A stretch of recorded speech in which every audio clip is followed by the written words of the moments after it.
Go. So, Phil, I know you were talking in our leadership session about wanting to take an introspective look at uh, if you would have got paid something, something, something, something, something. So I want to just kind of one because I appreciate the way your brain works, and it's different from mine, right? So we all have different leading personalities. Actually, I'm what they call a shark or a red, which means I'm very direct, uh, bottom line person. Mr. Rambis is mainly a dolphin, which means he's a big picture thinker, life of the party. And then you, Phil, would be an urchin or a green. Rams will be a blue or a dolphin. Phil, you are a red or a green or urchin, where you get to look at the world from a detailed perspective. You know how to cross the T's and dot the I's. So a lot of time when you have different insights, and I know a Telegram group or a text wouldn't be able to fit in the wisdom you bring. I always like to lean on your ability to dive deeper to cross those T's and dot those I's. And of course, Rambus being our partner and him on the opposite stream of that from you, I asked him to come on too to just kind of listen in. So, what was the insight you was trying to give to us, and then what brought it about? Like, let us borrow the mind of the urchin, so that way we can all benefit. Yeah, I mean, so like I mentioned, I was in I came across a training that asked a question that to everybody, but I of course asked the question immediately to myself, and it was interesting where that conversation took me. How am I recording? Does it sound okay? You got a little like Hold on, like hold on. like you're on speakerphone type of flow, but I hear you. So you might want to buy one of these expensive No, I just turned it mics. off. I just turned Oh it yeah, off. Hopefully that's better. no, that's better. Yeah, that's better.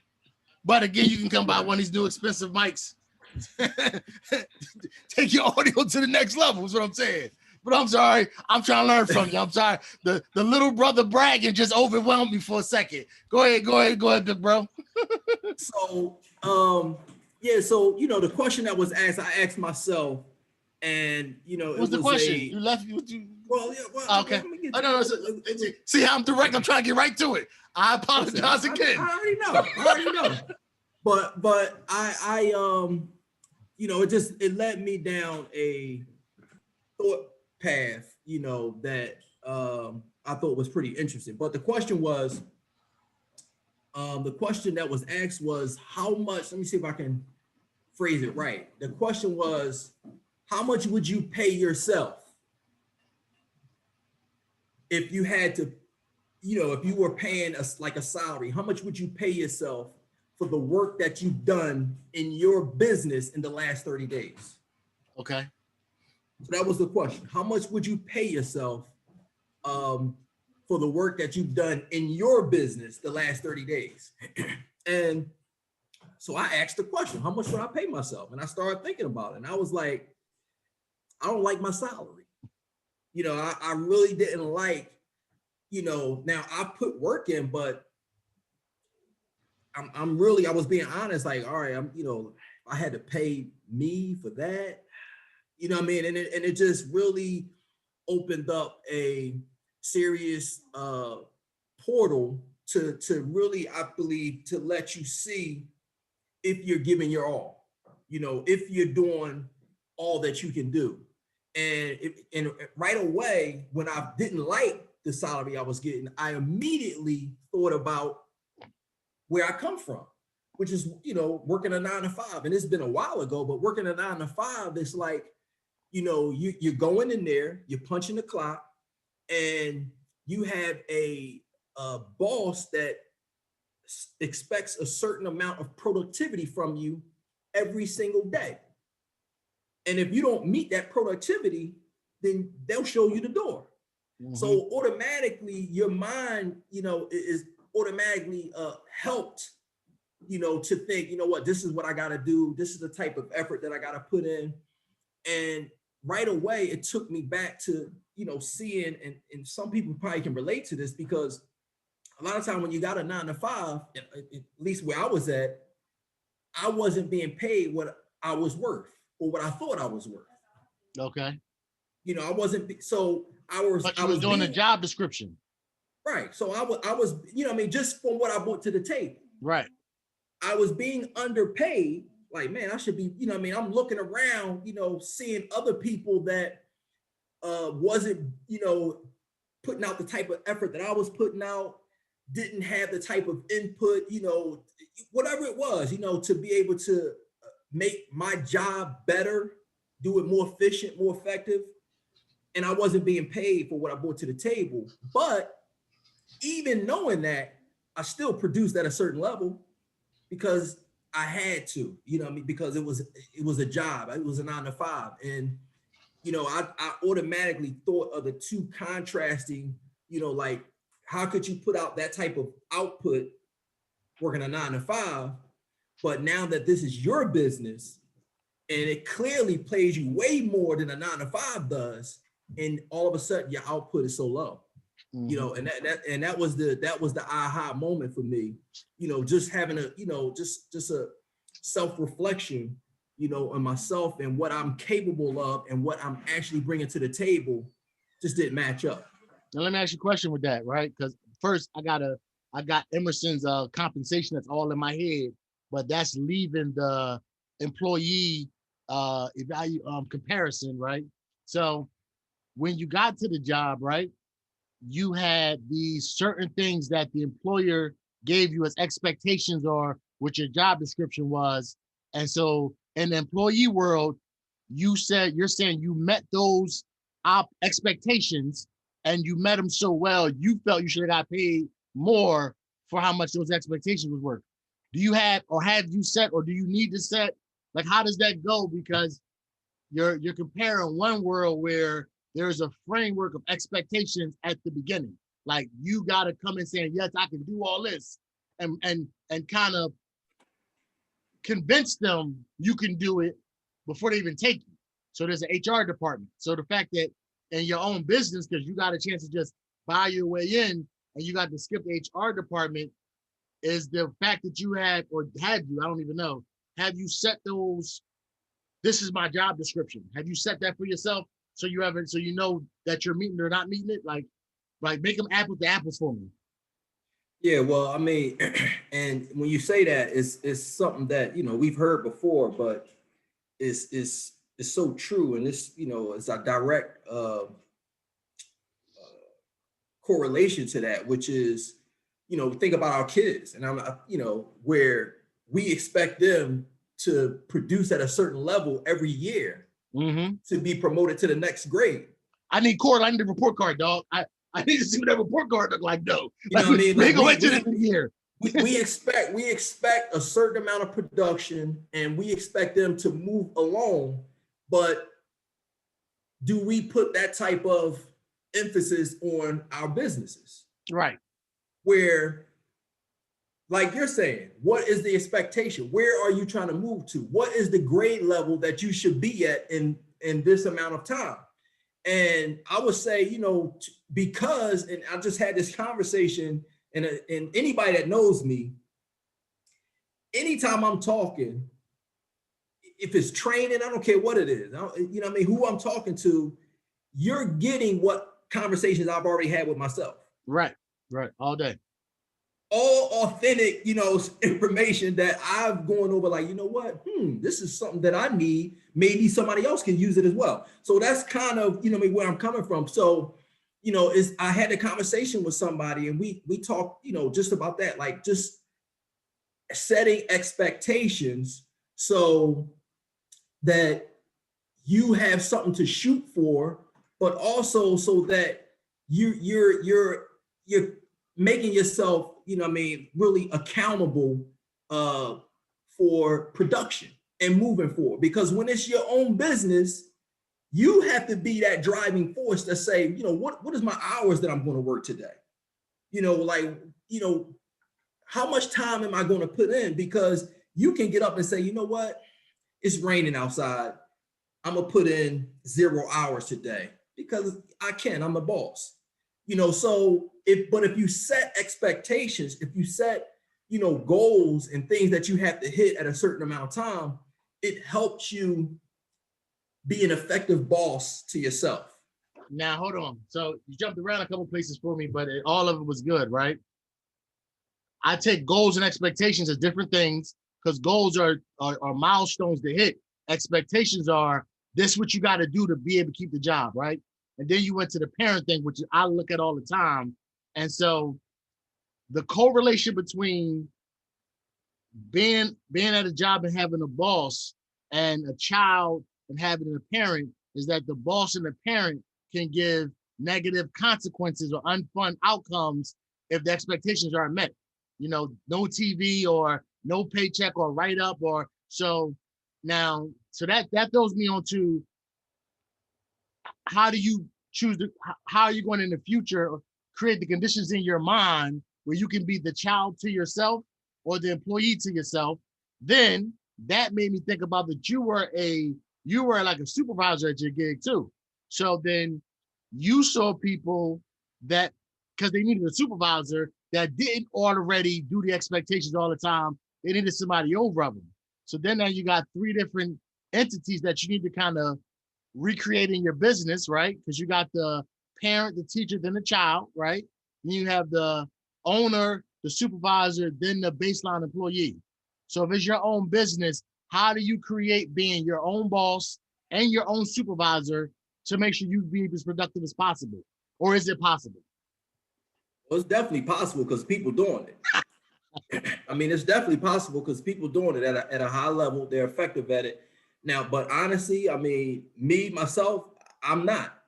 And so that is a question that I need to answer myself. Okay. I mean, honestly, because part of my problem is being comfortable. Okay. And so that we've heard the saying, like sometimes good can be the enemy of great. Absolutely, 1,000%. So actually, almost the worst enemy. So I mean, like that's probably my biggest hurdle, because I'm good, what I mean, but great is out there, what I mean, exceptional is out there, and I'm just comfortable in good, what I mean. So that's where I have to, put, some of the exact things that you're talking about. I have to be able to put that together, like you said, because in a job setting, I can become the supervisor that's looking out, saying, hey, here's how you can get that better. Like, here's what you're not doing here. What I mean, to be productive. But how can you become effective? Is what I was saying. Like, and that's what I'm trying to put my finger on. How can I put my self in position to be a more effective boss for myself in my business? Okay, so that's what I'm still struggling with, basically. So and so I'm going back to my job description question because I heard you give an answer, but I was listening to try to find out, have you as a boss wrote out that if you hired yourself, would you have wrote out like the question you said was, would I wanted to pay myself for what I did last month? But if you were at a gig, you would have had an expectation of what should have been done to be able to gauge it. So have you written out or do you have somewhere mapped out what your job description is or your productivity daily activity is as of whatever your job, whatever your business, whatever you are right now, whoever you are right now, do that boss know what should happen every day in this business, whatever that is?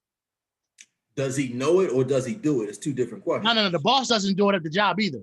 The boss gets it clearly expressed and then has the expectation on the other person to do it. So you got to also be able to be the boss and then the employee. So you got to separate the two roles. If we're going to use the employee world as the example. So what are your job descriptions at?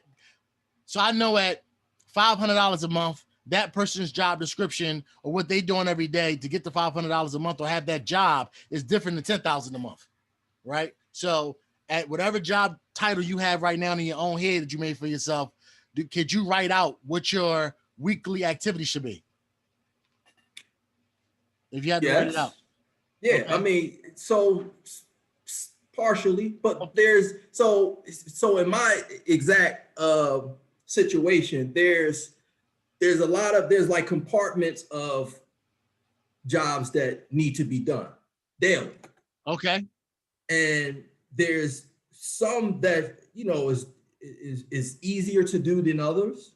Okay. You know, so that's my problem. Like I'm running at, you know, 90% in, you know, I mean, task B, C, and D, but task A, because I'm good and I'm comfortable, I'm running at 20%.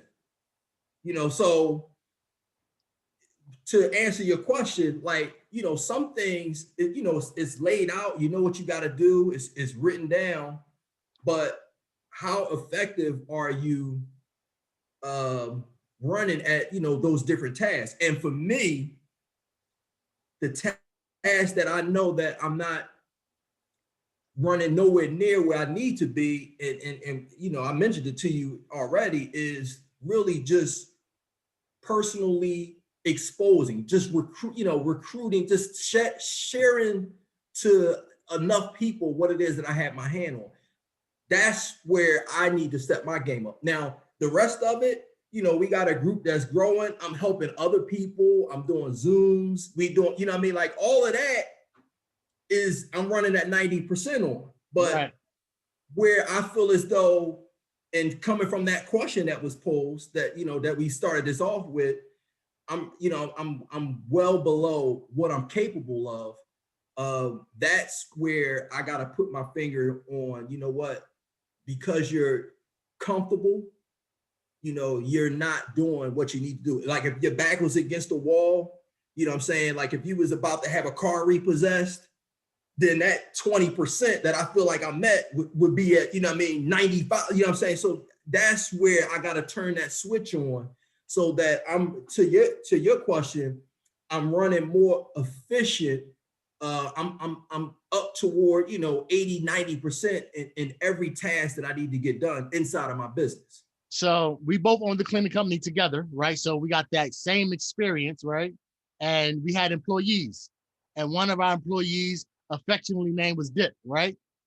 So I heard you say that you was good at B, C, and D. You're not good at A. So if we had an employee and it's our company and they were good at B, C, and D, and then not A, but they had to do A because we can't reassign it, right?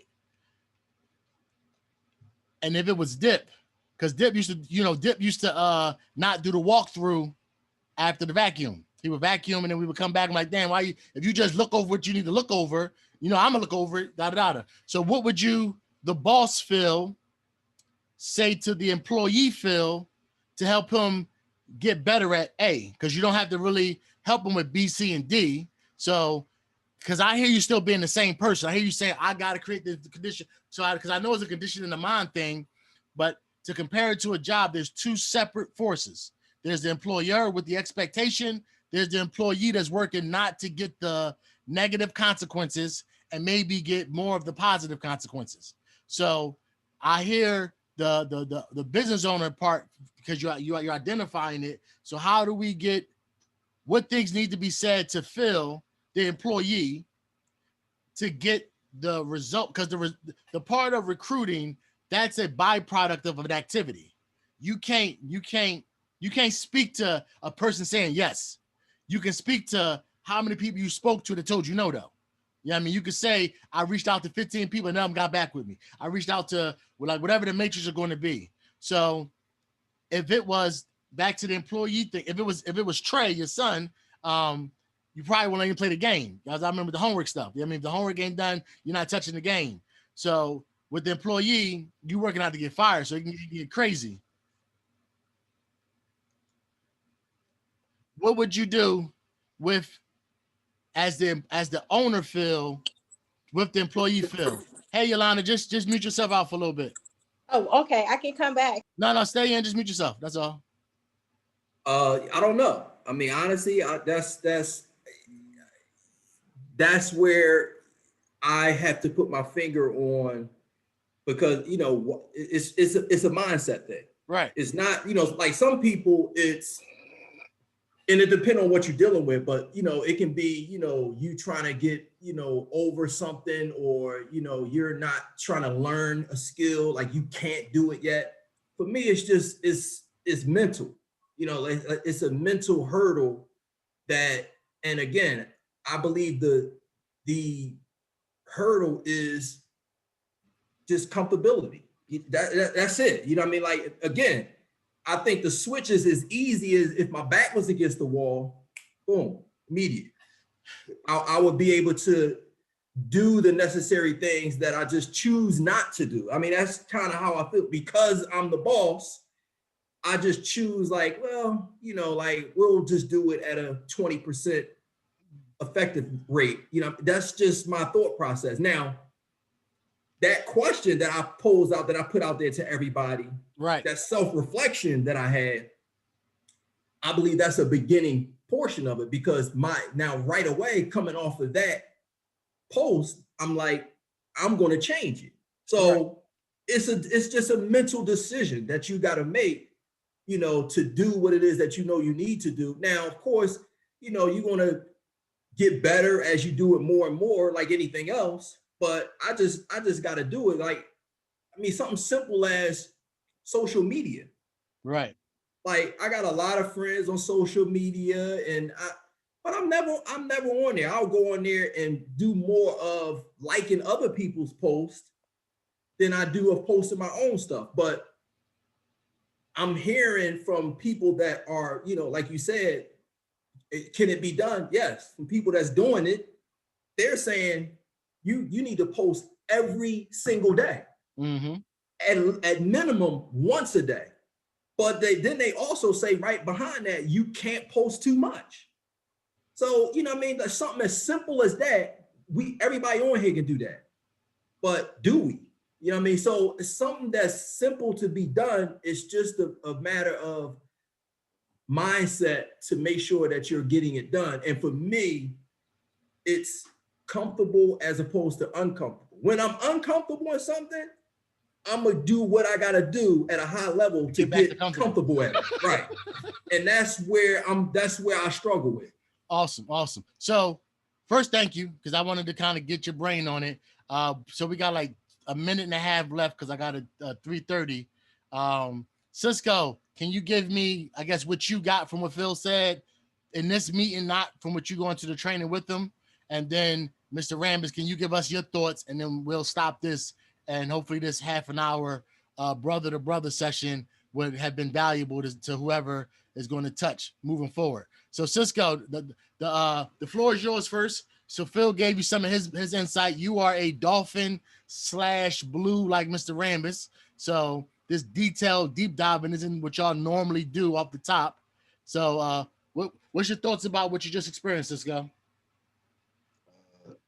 Really, that just listen to everything he said. He just described exactly what I'm going through. Probably what I've been going through for a while. While I'm at work, I'm like, this thing is in my way. This job is in my way. When I have free time and I could work my business, I'm tired, man. I need to relax. Blah, blah, right? So just what he just said about the social media piece, like big time, my eyes open. I know that stuff. Like I've heard it a couple times. And just today, for example, one of my goals was this morning at some point, I want to walk outside and make a quick video so I could post it, because I have the ideas of things I want to post. I ain't get outside yet. And so it's like, I'm looking at the time, it's almost about to be 4:30 and it's going to get dark. Then I can't go do what I want to do. So, I don't know. So as you identify with it, and it's when I said we got to go, hearing that it's happening to somebody that might be in a higher grade along his championship path, right? Is it refreshing that it's happening to Phil too? Is it discouraging because Phil hasn't solved it? Like as a junior, I call it the millionaire school myself, a university, right? So if somebody in a higher grade, how does it feel, like good or bad or whatever, knowing that Phil's having the same issue, whatever that you found yourself having? Both good, and not like I don't wish him good, but it's like, okay, somebody else too is experiencing what I'm experiencing. But bad is like, okay, he's in a higher grade. I know he's way ahead of me. He ain't solved it yet. Shit, am I gonna be able to fit and solve this myself? Like, so, you know. Both got it. That's, I heard it. I mean, still like it'd be like how would I feel? Good stuff. Thank you for sharing. Mr. Rambus, take us home, brother. And then when my guests come in, we just gonna put them on pause for a couple seconds because it's you, sir. So express yourself. Talk to us. Yeah, there's so much here, man, that this could take a long time, but I just want to thank you, Phil, for your insight and your perspective, and you as well, Cisco. The reason I wanted to have this is because there's so many people that need it, that join network marketing because of all the pie in the sky, if you will. And then they get in and they realize, damn, I got to do work. You mean I got to get what they talked about? There's work involved. And so the work in network marketing, we know, is make a list, contact, show the plan, follow up. It's the same regardless of what the product or service is. Those are the 4 activities on the foundation of any company from a home-based business perspective, right? Having people to talk to, then talking to them, engaging them, right? Contacting them, sharing the information, and then following up consistently. And if you really put it in perspective, it's not hard work. It's really not. So let me kind of wrap it up. I sold satellite systems, right? Way before cable. Before I even worked in the banking industry. I had to do door-to-door sales. Now, why 90% of people don't want sales jobs? Because there is no check until you actually produce, right? And that scares the dickens out of people because they need to feed their families or whatever, right? And so because I had that foundation, network marketing was easy for me because I wasn't afraid to go and knock on the doors, right? And the more doors I knocked on, I knew I would get eventually somebody who was interested in this satellite system. Then it carried over into banking, right? I had to get a certain number of mortgage loans, a certain number of credit cards, certain number of checking accounts, certain number of savings accounts. And I knew that the more people I see, the dolphin in me made the work easy. Here's where I had my difficulty. It was tracking the detailed stuff that you talk about, right? It was the tracking of all the people that I talked to about the credit card, about the savings account, about the checking account. I had no problem. Everybody who walked in that door, hey, you need a credit card. Hey, you need a savings account. Hey, sit down, let me do a financial evaluation for you so we can improve your financial position, right? I had no problem engaging. My problem was hacking it so I know who to follow up with and that part. And so what I found in my career, whether it was satellites, banking, or home-based business network marketing, where I was weak, when I became an expert or got to be a professional, I realized where I was weak, I had to find someone who had that as a strength and befriend them, right? And befriend them and start to utilize their skill set, or at least have them rub off on me. So what I was hearing with Phil, and I hear myself and pretty much everybody, is if you're competing with yourself, you're in trouble because you'll always let yourself off the hook.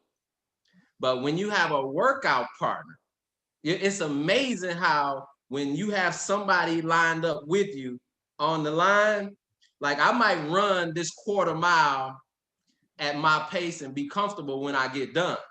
But if I'm lined up at that line with Phil and we running this quarter mile and there's a goal right there and I'm running against Phil, not even might, right? I'm going to do my best to make sure I get to the goal line, even if it hurts a little bit, right? To make sure I at least get to the line, and maybe even before Phil, I want to get there at least when he does, or maybe even before. So the workout partner, I think. So hold on. Let me interject something, because it's funny you say that, because I hadn't been working out for a while, with COVID and everything, right? And then one of our friends, me and Dan, had been working out, posting stuff, right? So I'm like, I gotta get back out there. So I need a workout partner. I might as well line up with somebody that's already doing it. So I was like, I'm trying to come. He's like, well, what's up? Don't talk about it. Let's get out here. I'm like, I'm out there Monday. So before we go to the gym, he runs at the track. So I'm like, man, I ain't did nothing, Dion. Like, I've been on the sidelines, right? So I'm like, yeah, I'm going out here. So I get out there, we stretch, we start running. Now I'm running with him, and exactly what you said. He been out here running for a minute. This is my first time back out here, but I'm like, I can't be so far back. I gotta stay at least somewhere close. Man, so I'm pushing myself like, man, I gotta keep up with him. Man, I almost died, man. But I did it. And again, if he wasn't out there, I probably would have did half of the output that I did. But because I was with somebody that was pushing me, I produced more. And so just so we can get ready for the closing, right? Cisco, the thing that I want to highlight for, that's why I asked you too, is that second part where you say, because there's a voice in our head that wants to sabotage the person we're becoming because we have to kill it in order to become the thing, right? So as a part of us that has a vested interest in us being who we were yesterday. So all of us have it. So that part is the part that says, if Phil didn't do it, what you think you gonna do it? So that's how I knew it was there because I've had it, blah, blah, blah. The thing to highlight in Phil's story is you cannot have it done and still make a residual income that's full-time to most people, right? Because Phil didn't have it done, and I've seen him make, I don't want to turn into an income testimony so where it can go, but I've seen him make people's full-time check from home. And he hadn't had what he don't have solved. It wasn't solved 100% then because he's still solving it now. We just starting here at this project, and he still ain't solved it yet because he got good at B, C, and D. He can go get a check. And now because he got good at B, C, and D, and he has a partnership team, there's now productivity that can happen even while he's working on A. So what the power of network marketing, Cisco, is as we're still a person becoming, we can still move through a compensation plan by doing the stuff we are good at. Like how Raymond said, he talked to everybody but didn't follow up. So he didn't meet his full stride, but he got something done. So I wanted to, one, point out that you were hearing both things at the same time. So it was your champion hearing, okay, Phil got the problem too? Good. And it was your chump saying, this will never happen for us, this ain't happening for Phil. And I wanted to help feed your champion and challenge your chump. Like I got to do with mine, and Phil doing with his, Dion said with his, all right? So with that, gentlemen, I'm going to kick the three of you off. I am going to send this over to you, Mr. Rambis, as soon as it's done. I'm Dan Allen. You heard from my partner, Phil White, my other partner, Cisco Arzu, and my workout partner, Mr. Dion Rambis. we just was having some brother talk, champion talk, if you will. Y'all guys have a good one. We'll talk later. Quality stuff. Have a great day. All right, be well.